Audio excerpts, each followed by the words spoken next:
I would like to welcome, and when I introduce this gentleman, I am confused because he's good at so many things, labor rights. He's a good MP. Shower labor rights. He's a good minister.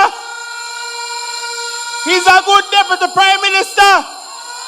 And labor rights, I want to remember something. Crime is down. The change started in St. James in the Mount Salem division when they were talking about the SOE, Madam MP. Jamaica is experiencing a very low crime rate. Let us say thank you and love to our Minister of National Security, Dr. Horace Chang. Shower labor rights. Shower labor rights. It's a party marching on to victory. Thank you, Chairman. Allow me to recognize first our Prime Minister and leader, Honorable Andrew Michael Horace. But I will tell the Prime Minister that I was brought here by our great Member of Parliament and Minister. I'm supposed to give this charge to the workers, but we have a massive crowd, Labour Party family, so we have to give a charge to the entire crowd as every Labourite. We'll have to work this time. Thank you. Our Member of Parliament and Minister of Constitutional Affairs, Minister Marlene Malawfort, the distinguished member for West Central St. James. Allow me to recognize other members of the Cabinet who are present. Dr. Christopher Tufton, who spoke earlier, and the man for health, and of course, Minister Audrey Marks, who gave her first maiden political speech here today in West Central St. James. We welcome you, and good to have you here in West Central St. James. Mr. Alderman. Minister, of course, Matthew Samuda, who spoke on issues crucial to the area. And we have our senators here. Senator Charles Sinclair, who is established part of the St. James family, and his wife, Lynette. Senator Elon Thompson. Some of you may not know the name, but I'm sure West Central remember Councillor Berlin Thompson, the late Councillor Berlin Thompson. This is his son, Senator Elon Thompson, who was Berlin Thompson, the last councillor for the Mount Salem division. Welcome. Good to have you here to give us support today, Senator Thompson. The distinguished members from the area, the councillor caretakers and councillors. But allow me to recognize my friend, Dr. Richard Keane, Pastor Keane and Mrs. Keane. Richard, I know him as Dr. Keane. He was my classmate in university. Welcome to Mountain and thanks if they're here. I also have to allow me to recognize Prime Minister, Mr. Craig Oates. He too is part of my Rossi's family. I think he has just found the right place. He has always been an activist, a busy, active young man. And together we work to make Rossi the best football team in the region. But today is here, and welcome to the family, Craig. To all the labor rights from all around Montego Bay, but especially West Central St. James, shower labor rights. I will not be. I'm going to be short again. I'm going to give you a chart. But first, I think it's important to remind our people, and I'll go into them long, as others are listening, where we are coming from in St. James. The effort of this Prime Minister and his cabinet and the team in St. James has been to transform St. James. Never in the history of Jamaica's independence has such an effort been made to bring development to St. James. I will not go to them, but I'll just list them. In sheer dollar volume, the Prime Minister said to me, and I have to tell him, I need more. But he said to me all the time, if I put more money in Montego Bay, I sink that highway. Not quite sure because we're neglected for generations. And the development that have come are important in setting the stage for growth of Jamaica. We started the Sancton International Airport. It is now one of the largest airports in the Caribbean and the finest airport, and it's under continuous expansion. The government of Jamaica and the concessionaire have spent over $400 million US in building out and providing a fine airport for St. James, which brings in millions of tourism. And we have a tourism minister that brings in tourists. And that was one part of tourism. I named the big ones. We have in the state currently started some 7,000 houses for workers in St. James. That is more housing starts in St. James than ever was done in the previous 50 years of independence. You drive around Montego Bay, you spot one little old house here, one little bit there, Francis Isabella, Portobello, two others. We are starting 7,000 between Estuary and the South area and over in Edmondville in 7,000. So that young Jamaicans who come to live in St. James will find a fine place in which to live, reside, and a dynamic and healthy community. Prior to that, despite of all the economic development, Jamaicans who come to Montego Bay had to form an informal settlement. We were famous for having the most informal settlements at one time, 20, 24, 21 informal settlements, including the largest in my constituency between Nowd and Providence. We have nearly 10,000 houses, which is bigger than Greater Portmore, as informal settlements. We are currently building the perimeter road for Montego Bay, talked about for nearly 20 years, costing over $374 million to provide the basic infrastructure to bring prosperity to Montego Bay and across the island. And Dr. Tufton mentioned, I'll repeat it. We need to repeat these things. When the corner relay is finished, it will be the finest hospital in the Caribbean region. It took money. Was it because of neglect? I will speak briefly now.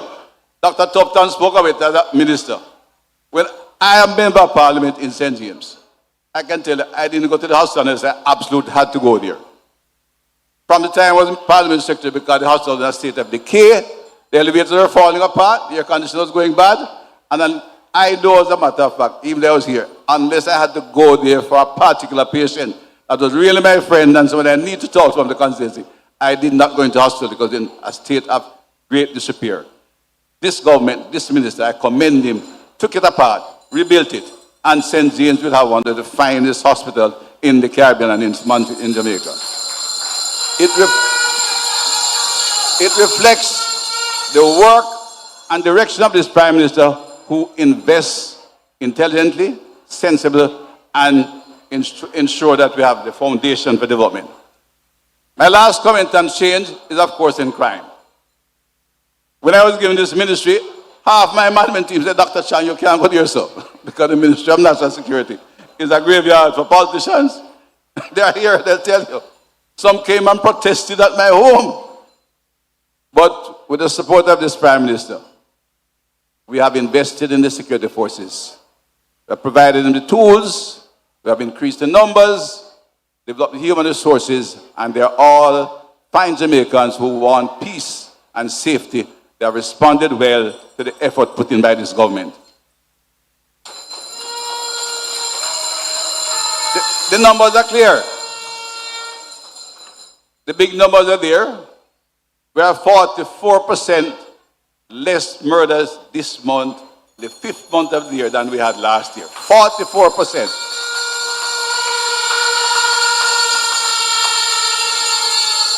But I want to listen carefully. This month, in St. James, we had one homicide, a domestic murder. One single murder. There's a time when we were running out one a day. One a day, because we had 335 murders in the year. We'll have 352 days. The weekends when I get up and I get there on the 3 murders, I felt good. Not feel good anybody died, but that was less. We'd walk 2 years of the constituency, and when you went to the yards in Salt Spring, in Norwood, in particular in Flanker, you would walk into a yard, it looked like a butcher, what country people call a butcher stall. Men, women, and children were lying in the yard, bleeding. So, we know it in this town. We understand it. This government invested to give the police transportation. The stories of motor vehicles on Barney Street Robbery going on down the bottom of the street, and when they called the police, the car from the airport tried to get there because they had no radio. Fact. Minister Davis is a former police officer. They had no radio communication. And we had very few officers to put on the road because we're only about 10,000 officers. The police stations were falling apart. In Sablama, officers were dropping through the floor. Minister Fort knows it well. It's our original town, but she's part of the family in St. James, and one of the 5 that will take St. James to another level. Minister Fort, your town now. But you know Sablama, like I know that he's a Westmoreland, and that's the factor what the police was in. We have invested an average of $9.9 billion every year to give police better stations, to give them motor vehicles, to give them radio communication, and we have employed more police officers. And we have allowed the police officers to do their job without interference. We trained and selected leadership that have the ability to lead the police effectively. So today, we're not celebrating victory, not even flying the flag of victory yet, but we are celebrating the saving of Jamaican lives by a committed, hard-working young men and women of the Jamaica Constabulary Force. And I say we'll keep it that way, because we are providing the tools to do the job. And that's why we can say, although it is only 5 months in the year, I have every confidence in the leadership of this commissioner, Kevin Blake, his deputies, and the superintendents across the island who work daily to protect Jamaicans and maintain public order. Sometimes we run to a liquor hit.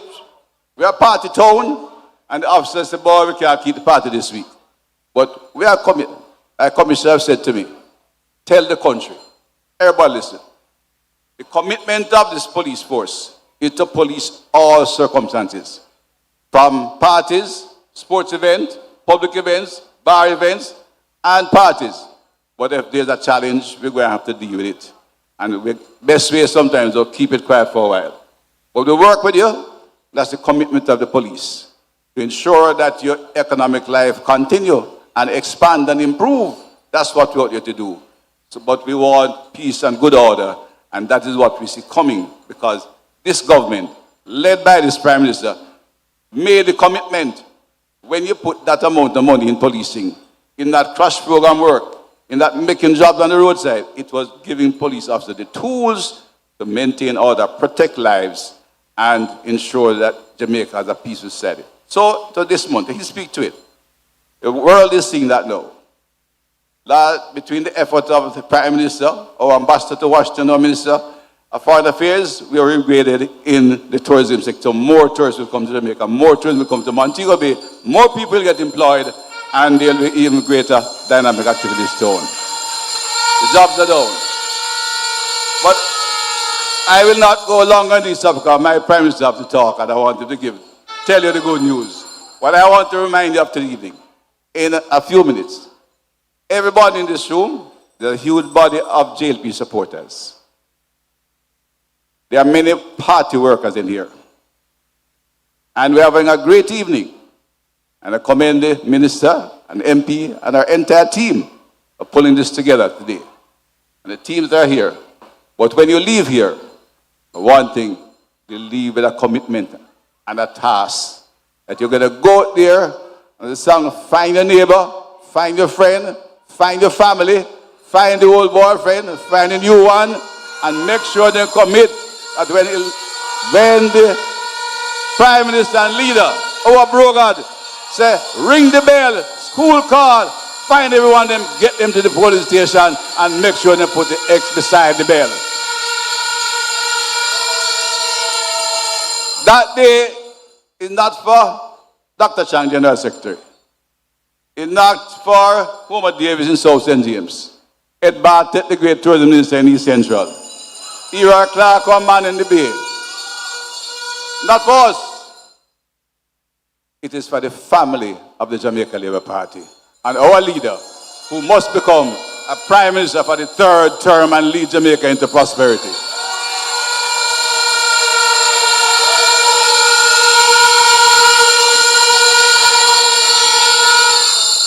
We are a family. And because we are a strong family, we'll argue sometimes. We'll have differences of opinion. Because we're a big family. It's a big family. You have a front room, you have veranda, you have storeroom, you have kitchen, so we're all over the place. And so they occupy them in different time in the yard.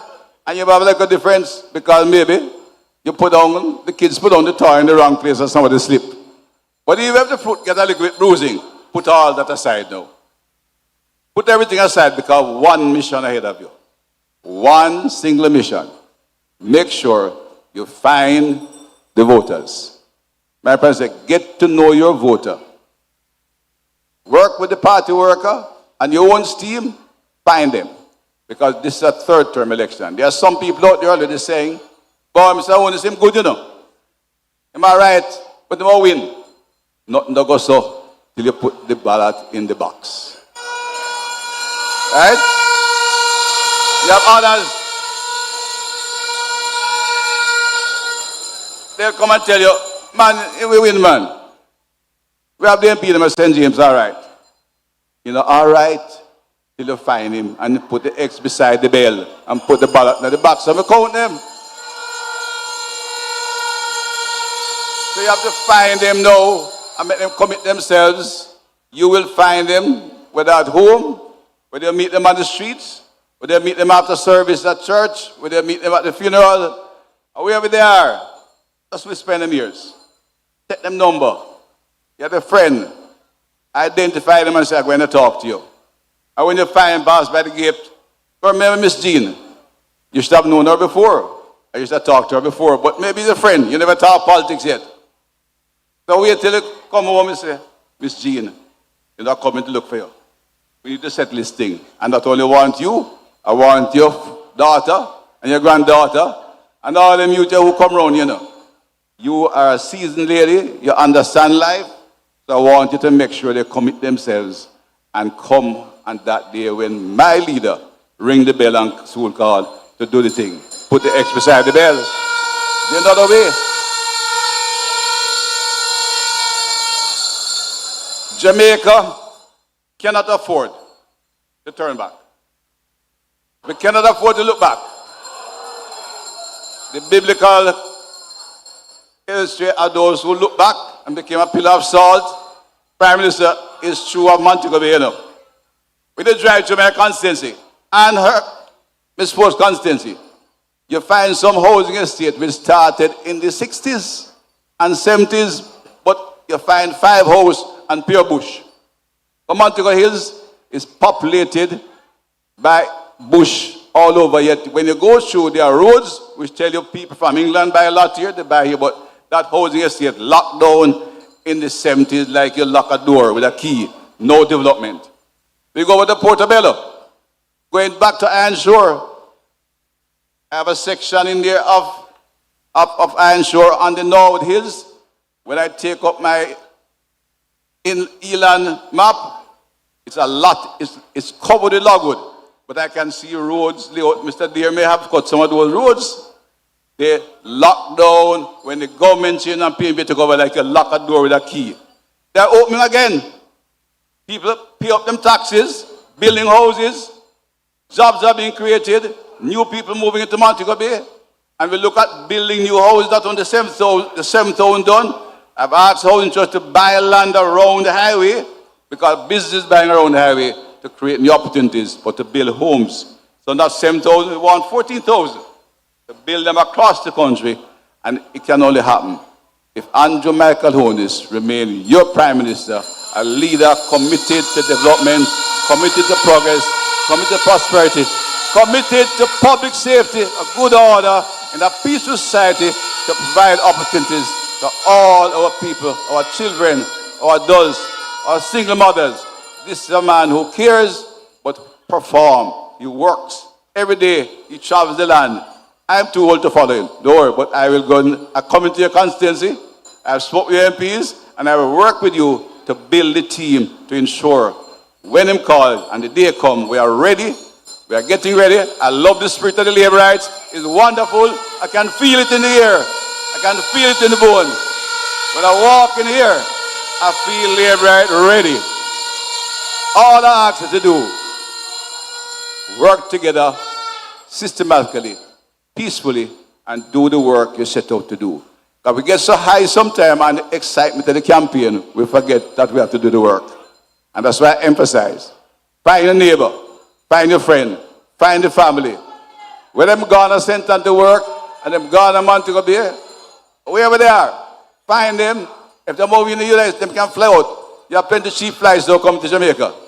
JetBlue or where it is. And come home and come and put the X beside the bill that we'll have the third term for Andrew Michael Horace, the best leader and prime minister this country has had. God bless you, all laborers. Show all laborers. Get the job done. Thank you. And to a member of parliament, again, thank you. You understand, St. James have 5 seats. 5 for the third term. Not if or but. And again, MP, colleague, friend, Minister Mali Manafort, your day today. Great. Congratulations. Keep it going. And together, the 5 of us will walk down Duke Street again when the day comes. Thank you. Time to mix up the original.